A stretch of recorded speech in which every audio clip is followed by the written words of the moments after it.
সিতাইয়ে স্বামী বিবেকানন্দের জন্মজয়ন্তী পালিত হলে উপস্থিত বিধায়ক। শুক্রবার সকালেই সিতাই স্বামী বিবেকানন্দ মিনি স্টেডিয়ামে তার পূর্ণ অবয়ব মূর্তিতেই মাল্যদান করেন বিধায়ক জগদীশ চন্দ্র বর্মা বসুনিয়া। তিনি ছাড়াও যেখানে উপস্থিত ছিলেন বিডিও নিবিড় মণ্ডল, সিতাই পঞ্চায়েত সমিতির সভাপতি সঙ্গীতা রায় বসুনিয়া, ব্লক তৃণমূল কংগ্রেসের সভাপতি মুক্তিপদ মণ্ডল, ব্লক যুব তৃণমূল কংগ্রেসের সভাপতি বিশু রায় প্রামাণিক ছাড়াও ব্লক তৃণমূল কংগ্রেস সহ সভাপতি শ্যামল গাঙ্গুলি, ব্লক যুব তৃণমূল সহ সভাপতি অনিমেষ বসুনিয়া সহ অন্যান্য নেতৃত্ব। বিধায়ক বলেন, আজ জাতীয় যুব দিবস। আজকের এই দিনেই স্বামীজির বাণীকে পাথেয় করে যুব সমাজকে এগিয়ে যেতে হবে, তবেই সমাজের কল্যাণ সম্ভব। এছাড়াও এদিন সেখানেই বিধায়ক স্বামী বিবেকানন্দের জীবনী নিজেও বিস্তারিত বক্তব্য রাখেন। এর পাশাপাশি সিতাই বাসস্ট্যান্ড এলাকা থেকে ব্লক যুব তৃণমূল কংগ্রেসের উদ্যোগে একটি শোভাযাত্রার বাজার পরিক্রমা করে। এদিন এই শোভাযাত্রায় সিতাই ব্লকের 5টি অঞ্চলের যুব তৃণমূল কংগ্রেস সভাপতি ও কর্মীরা উপস্থিত ছিলেন।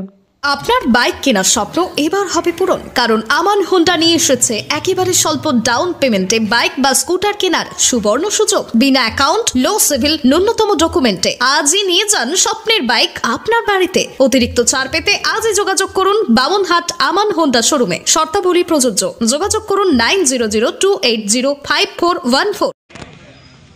আমরা যুব দিবস হিসাবে পালন করতে যাচ্ছি। একটু আগেই আমরা স্বামী বিবেকানন্দের মূর্তিতে মাল্যদান এবং পুষ্পার্ঘ নিবেদনের মধ্য দিয়ে বীর সন্ন্যাসীকে আমরা স্মরণ করি। আমরা জানি যে ভারতবর্ষের বুকে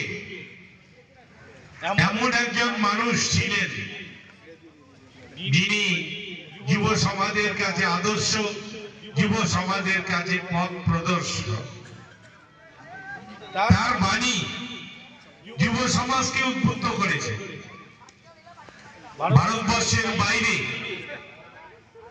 হিন্দু সনাতন ধর্মকে পরিচয় করিয়ে দেওয়ার জন্য যিনি প্রথম চিকাগো সম্মেলনে হিন্দু ধর্মের প্রতিনিধি হিসাবে বক্তব্য রেখেছিলেন, সেদিন বিশ্বের মানুষ জানতে পেরেছে যে পৃথিবীতে সনাতন ধর্ম বা হিন্দু ধর্ম একটা আছে এবং সেই ধর্ম মানুষের জন্য, মানুষকে ভালোবেসে, মানুষকে কাছে নিয়ে, মানুষের সেবা করে নিজেকে নিয়োজিত করে।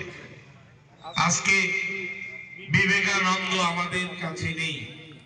তার সেই বাণী, তার সেই উদ্বুদ্ধ সেই বাণী যেভাবে যুব সমাজকে ভবিষ্যতের পথে উদ্বুদ্ধ করেছে, আমরা যুব সমাজ তার সেই বাণী মেনে নিজেকে আত্মনিয়োগ করার জন্য দেশমাতৃক আরো রক্ষার স্বার্থে আপনাদের মনে করতে হবে যে বিবেকানন্দ বলেছিলেন যে ফুটবল খেলা গীতা পাঠের চেয়ে অনেক ভালো।